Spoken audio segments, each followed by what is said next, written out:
नमस्कार, मैं दीक्षा शर्मा। आप देख रहे हैं द नगरी न्यूज। राजस्थान में छात्र संघ चुनावों को लेकर सियासी तेज हो गई है। एक ओर जहां एनएसयूआई ने चुनाव कराने की मांग को लेकर विरोध प्रदर्शन किया, तो वहीं दूसरी ओर कांग्रेस नेता सचिन पायलट के बयानों पर भाजपा नेताओं ने तीखा पलटवार किया है। इसके अलावा राज्य वित्त आयोग के अध्यक्ष अरुण चतुर्वेदी ने मंगलवार को टॉक में मीडिया से बातचीत के दौरान सचिन पायलट और कांग्रेस प्रदेश अध्यक्ष गोविंद सिंह डोटासरा पर भी निशाना साधते हुए कई गंभीर आरोप लगाए हैं। इतना ही नहीं, अरुण चतुर्वेदी ने यह भी कहा कि सचिन जी, पहले यह तय कर लें कि छात्र संघ चुनाव रोके किसने थे। आपकी ही सरकार ने इन्हें रोका और अब आप ही दोष बीजेपी को दे रहे हैं। उन्होंने कहा कि भारतीय जनता पार्टी लोकतंत्र को मजबूत करने में विश्वास रखती है और छात्र संघ चुनाव उसी का हिस्सा है। इसके अलावा चतुर्वेदी ने आगे कहा कि सचिन पायलट यह भूल जाते हैं कि वे उस पार्टी से आते हैं जिसने राजस्थान में ही पूरे देश में चुनाव टालने और संविधान से खिलवाड़ करने का काम किया है। उन्होंने कहा कि कांग्रेस का इतिहास ही लोकतांत्रिक संस्थाओं को कमजोर करने का रहा है।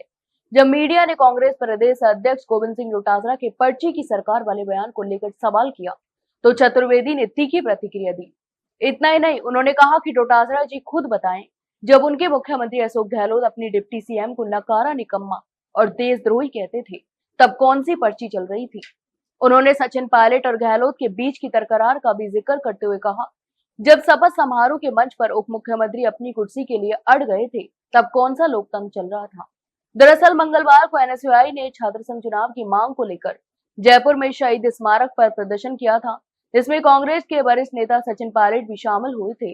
इसके अलावा पायलट ने कहा था कि सरकार में बैठे लोग सिर्फ सत्ता का मजा ले रहे हैं और उन्हें चुनाव कराने की कोई चिंता नहीं है। उन्होंने यह भी कहा कि पता नहीं कौन मुख्यमंत्री को सलाह दे रहा है, ग्रामीण इलाकों का विकास रुक चुका है और चुनाव रोकने के लिए गलत सलाह दी जा रही है।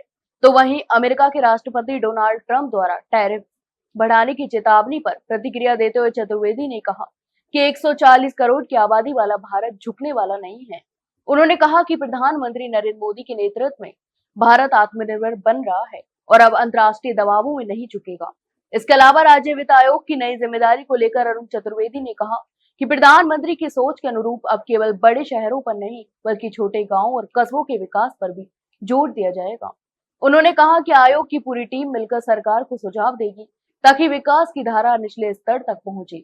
तो वहीं छात्र संघ चुनाव को लेकर उठे विवाद ने एक बार फिर राजस्थान की सियासत को गर्मा दिया है। इसके अलावा सचिन पायलट के तीखे तेवरों का जवाब भाजपा ने भी पूरी आक्रामकता से दिया है। अब देखना यह होगा कि सरकार छात्र संघ चुनावों को लेकर क्या कदम उठाती है। यह मुद्दा आगामी छात्र राजनीति और राज्य की राजनीति को किस दिशा में ले जाता है। तो आप इस पूरे मामले पर क्या सोचते हैं, हमें कमेंट बॉक्स में कमेंट करके जरूर बताएं। वहीं जानकारी अच्छी लगी हो तो वीडियो को लाइक और शेयर जरूर करें और आज चैनल को सब्सक्राइब करना ना भूलें। फिलहाल के लिए इतना ही, जल्द मिलते एक नई जानकारी के साथ, तब तक के लिए नमस्कार।